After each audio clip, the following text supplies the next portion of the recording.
오늘 우리에게 주신 하나님의 말씀 보도록 하겠습니다. 스가랴 7장 1절로 7절 말씀입니다. 생명의 샘가 12월 8일 목요일 말씀 금식에 대한 응답 함께 읽겠습니다.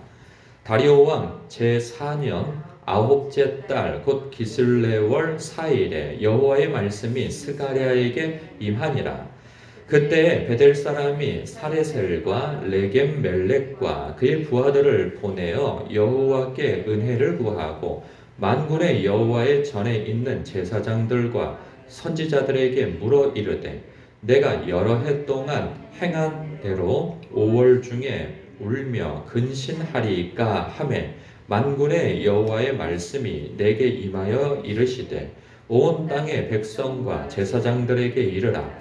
너희가 70년 동안 다섯째 달과 일곱째 달에 금식하고 애통하였거니와 그 금식이 나를 위하여 한 것이냐. 너희가 먹고 마실 때에 그것은 너희를 위하여 먹고 너희를 위하여 마시는 것이 아니냐.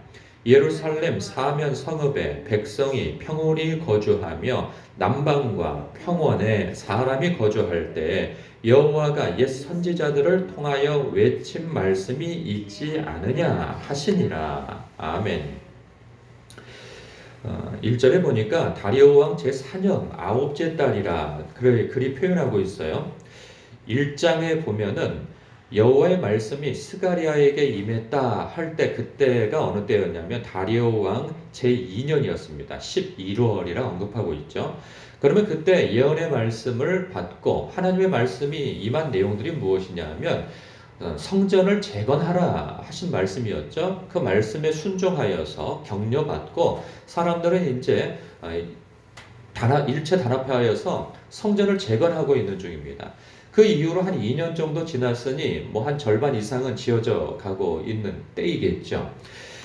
그 정도 보니까 우리가 이전부터 계속 이 성전의 재건과 먼저는 고국으로 돌아갈 것에 대해서 그리고 성전을 재건하고 나라를 다시 재건하는 그 일을 위해서 오랫동안 기도해 왔던 사람들이 있었던 거예요.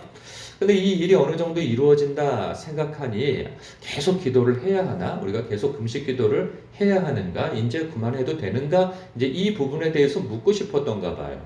그래서 2절에 보니까 그때 베델 사람이 몇몇 사람들을 제사장들 그리고 그 선지자들에게 보낸 거죠. 그래서 우리가 여러 해 동안 행한 대로 5월 중에 울며 근신하리이까? 그러니까 금식기도 해야 하겠습니까? 라고 그런 이제 질문을 하는 거죠. 그러니까 과거 70여 년 전에 완전히 이제 바벨론에 의해서 나라가 패망하고 왕궁과 성전이 다 불타 없어지던 때, 그래서 포로로 잡혀갔던 그런 원통했던 때가 있었던 거죠. 그때부터 이제 하나님 앞에 금식하고 근신하면서 기도했던 거죠.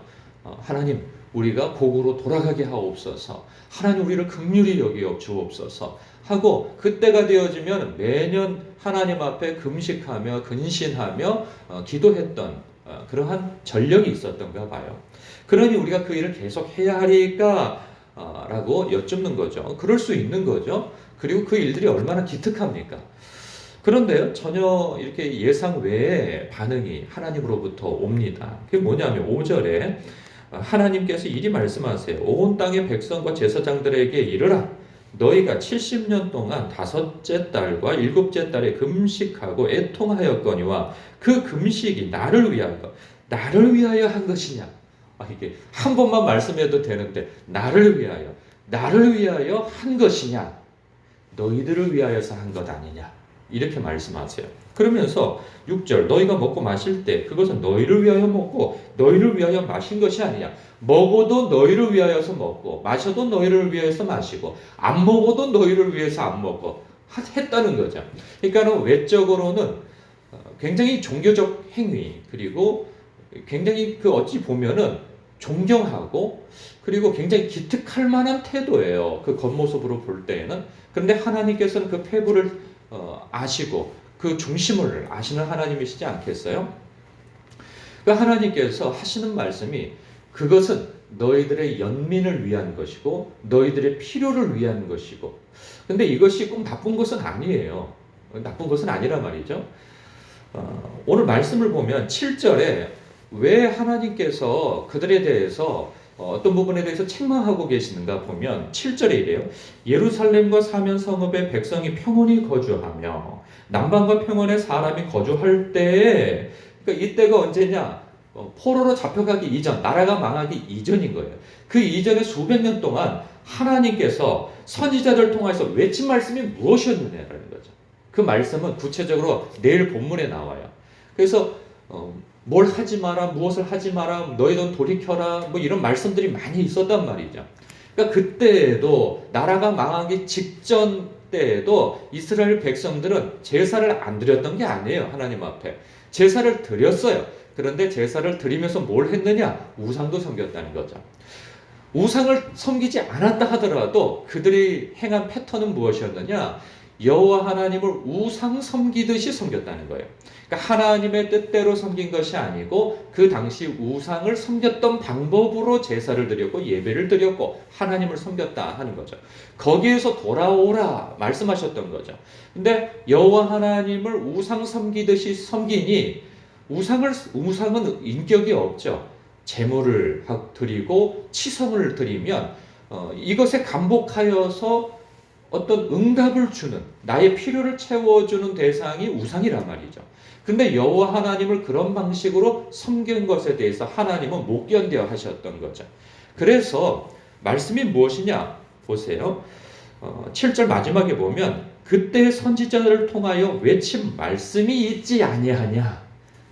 그러니까 하나님께서는 하나님의 말씀을 너희들이 듣고 순종하기를 원하는데 이들은 여전히 하나님 앞에 책망을 받고 훈련 기간 가운데에서도 여전히 옛 방식대로 종교적 행위는 열심히 하였으나 그 중심에 하나님의 말씀을 듣고 순종함이 없었다는 그 말씀을 지적하고 있는 거죠. 이 부분에 있어서 우리가 오해를 하지 말아야 할 것은 무엇이냐? 이 자신을 위해, 그러면 이렇게 자기를 위한 금식, 애통함을 위한 금식, 어떤 절박한 일들을 이루어 달라고 하나님 앞에 매달리기 위한 금식 기도, 이런 기도, 어떤 작정 기도 하지 말아야 되는가? 이런 생각을 또 갖는 분들이 있어요. 또, 이거 다 소용없지 않느냐? 하나님께서 그런 걸 원하시는 것이 아니고 말씀에 순종하고 하나님의 뜻에 합한 그러한 금식 기도, 그러한 기도를 드리기 원하시는 거지 자기 욕심에 사로잡힌 기도, 그거 합당하지 않다. 맞죠? 그러나 사람이 어떻게 꼭 그렇게만 살 수 있습니까? 그렇지 않아요.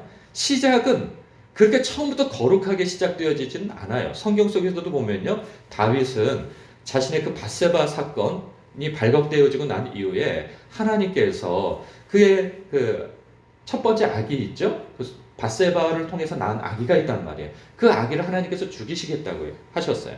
그러니까 그 아기를 살리기 위해서 그가 금식 기도를 합니다. 식음을 전폐하고 하나님 앞에 매달려요. 물론 그래도 아기가 죽었지만 그렇게 하나님 앞에 전심을 다해서 회개하고 그 아기를 살려내기 위하여서 몸부림친 그 기도가 잘못된 것은 아니란 말이죠.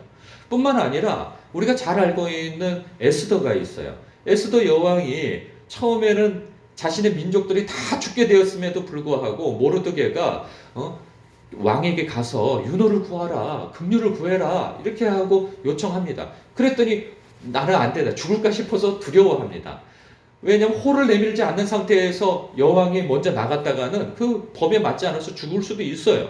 그러니까 못합니다. 근데 또 모르드게가 한마디 확 쏟아붙이죠. 네가 아니면 다른 사람을 통해서도 하나님께서 일하신다. 그러니까 이제 그때 돌이켜서 그러면 나도 금식하고 할 테니 백성들도 금식하게 해달라 합니다. 그때 금식이 뭐예요? 첫째, 자기 목숨의 위태로움을 위한 금식 기도이고, 두 번째, 왕의 마음을 돌이켜서 민족이 살 수 있는 방법을 모색하기 위한 하나님 앞에 긍휼을 구하는 그러한, 그러니까 어찌 보면 하나님을 위한다기보다는 자기와 자기 민족을 위한 개인적이고 어찌 보면은 좀 이기적인 기도가 될 수 있는 거죠. 그런 것도 하나님께서 잘못됐다고 말씀하시는 게 아니에요. 우리의 삶 속에 절박함을 가지고 하나님 앞에 나아갈 때, 아니 밥맛이 납니까? 어떤 절박한 사유가 있을 때 하나님의 영광을 위해서 우리가 그렇게 시작되어지지는 않는단 말이죠. 그러나 그런 절박한 가운데 하나님을 만나고 체험하고 응답을 얻고 그러면 하나님 앞에 그 은혜를 체험한 것 때문에 그 이후에 변화되어질 수 있는 거죠. 그래서 어떤 하나를 잘하기 위해서 그동안 하고 있는 것을 폐하라는 말씀이 아니에요. 그것을 고쳐서 성숙되게 하나님 중심적으로 나아가라는 그 말씀을 하고 계시는 것이지, 그렇게 안 할 것 같으면 집어치워! 이런 말씀이 아니라 말이죠. 그래서 또 너무 극단적으로 그러면 하나님이 첫 번째가 아닌 이상은 그만둬야 되겠다, 이런 생각을 갖는 것은 좀 곤란하다 하는 것입니다. 이걸 좀 더 확대해 볼 수가 있어요. 우리가 드리는 예배, 우리가 지금 현재 묵상하고 있는 말씀 묵상, 우리가 드리는 찬양, 이것이요 어찌 보면 자기중심적이고 지극히 종교적인 행위가 되어질 수 있습니다. 우리가 말씀을 묵상하는 데 있어서도 예를 들자면 이런 거죠. 제가 설교를 준비하고 말씀을 전할 때면 먼저 준비 과정 속에서 생각을 하게 되죠. 하나님의 말씀을 있는 그대로 해석을 하고 그리고 이것을 적용을 하고 하는데, 문제가 뭐냐면 이거 성도들이 적용하기에는 너무 과하지 않을까? 이거 할 수 있을까? 이런 생각이 들면은 성도들을 위한답시고 성도들의 눈높이에 맞춰서 하나님의 말씀, 하나님의 기준을 끌어당겨 가지고 사람들의 눈높이에 맞춰버리는 경우가 있어요. 이게 하나의 함정이란 말이죠. 왜냐하면 우리가 하나님의 뜻과 하나님의 기준에 맞춰서 우리 자신을 끌어올려야 하는데 하나님의 뜻을 끌어내려서 내 눈높이에 맞춰버린다는 거죠. 이게 어찌 보면 성도들 입장에서는 목사가 설교를 은혜롭게 잘한다고 생각할 수도 있어요. 그러나 그것은 아닌 거죠. 하나님의 뜻대로 말씀을 전하는 것이 아닌 거죠. 말씀 묵상도 마찬가지입니다. 우리가 늘 말씀을 묵상하지만 말씀이 부담스러울 때가 있어요. 그런데 그런 부담스러운 말씀들은 싹 걷어내고 나에게 기분이 좋고 나에게 은혜가 되어지고 내 마음을 위로하는 말씀만 붙잡아서, 혹은 내가 할 수 있는 것만 붙잡아서 순종한다면 하나님의 뜻은 여기에 있는데, 위에 있는데 하나님의 뜻을 끌어당겨서 내 수준으로 맞춰버리는 거죠. 그게 아니라는 거예요. 나의 약하고 못나고 죄악된 그러한 습관과 그러한 행태를 끌어올려 하나님의 뜻에 맞추려고 하는 거룩의 몸부림이 있어야 하는 것이죠. 우리가 드리는 찬양도 마찬가지입니다. 찬양을 많이 드린다고 해서 꼭 좋은 것은 아니에요. 보면 찬양의 대부분이요, 자기 마음의 위로와 위안을 삼는 찬양이 많습니다. 자기의 마음에 감동이 되어진, 그러니까 하나님께 영광을 돌린다고 하기보다는 이 멜로디나 가사가 내 마음의 위로가 돼. 이건 찬양이 아니에요. 어떤 특정한, 뭐라고 해야 될까요? 장르상 찬양이라고 붙이지만 이것은 하나님께 영광을 올리고 찬양을 올려드리는 게 아니에요. 내 마음의 위로가 될 뿐인 것이지 그건 찬양이 아니란 말이죠. 그런데 부르는 대부분의 이 찬양과 그러한 것들이 다 자기 마음의 위로, 연민을 이렇게 쓰다듬어주는 그러한 가사들, 이런 것들 일색이란 말이죠. 진정한 찬송은 하나님께서 행하신 일, 하나님의 성품을 노래하고 하나님께 영광을 돌리는 그러한 가사가 담긴 내용이어야 하는 것인데, 우리 그럴 수도 있어요. 우리가 찬송과 찬양을 그렇게 많이 부르는데, 야, 그 찬양이 나를 위한 찬양이냐? 나를 위한 찬양이냐? 너희들의 위로를 위한 찬양이 아니냐? 이렇게 말씀하실 수도 있는 것이죠. 너희들이 드리는 그 많은 예배가 나를 위한 예배냐? 나를 위한 예배냐? 너 자신을 위한 예배 아니냐? 내 마음의 어떤 죄책감을 덜어내기 위한 그러한 습관적인 예배 아니냐? 이렇게 말씀하실 수도 있는 것이죠. 그러면 그럴 바에는 아예 찬송이나 말씀 묵상이나 예배를 드리지 말아야 되겠다. 내가 온전할 때 드려야 되겠다. 어리석은 거죠. 그런 뜻이 아닌 거죠. 집어치우라는 것이 아니고 하던 것을 이제 너 중심적에서 하나님 중심적으로 옮겨라. 마음을 옮겨라. 태도를 옮겨라. 그 말씀을 하고 계시는 것이죠. 오늘도 이 말씀 안에서 우리 자신을 살펴볼 필요가 있습니다. 이 선지자들에게 보내서 우리가 계속 하리까 할 때에는 어떤 부분에 있어서 마음 한편으로 칭찬받고 싶은 마음도 있을 거예요. 왜냐하면 다른 사람들은 그렇게 하지 않는데 자신의 그 두령 한 사람으로서 이렇게 자기의 마을 사람들과 함께 아주 그 뭐라고 해야 되나? 건전하고 아주 신앙적으로 열심 있는 태도에서 나온 거 아니겠어요? 그렇게 금식 기도하고 근신하며 기도하는 것이. 그 칭찬받을까 생각했는데 칭찬을 못 받잖아요. 마치 그런 생각이 들어요. 예수님 앞에 마지막 때에 주여 우리가 주의 이름으로 말씀을 전했고 주의 이름으로 큰 능력을 행하지 아니하였나이까? 그렇게 해서 하나님 예수님 앞에 칭찬받을 거라고 기대하고 있었는데 내가 너를 도무지 모르겠다. 이런 상황이 벌어지는 거죠. 그래서 예수님께서 나중에 뭐라고 말씀하시느냐? 주여 주여 하는 자라고 전부 다 천국에 들어가는 것이 아니다. 어떤 사람이 들어가느냐? 아버지의 뜻대로 행하는 자라야 천국에 들어가리라. 이 말씀을 하신단 말이죠. 그러니 내가 너희에게 가르치고 말한 그것을 따르라. 그래야 모래 위에 지은 집이 아니라 반석 위에 지은 집같이 될 것이다. 이 말씀을 하시는 것입니다. 우리의 어떤 신앙과 삶의 태도를 한번 돌아볼 필요가 있는 것이죠. 열심 있는 사람에게 경고를 주는 것은 참으로 귀한 일입니다.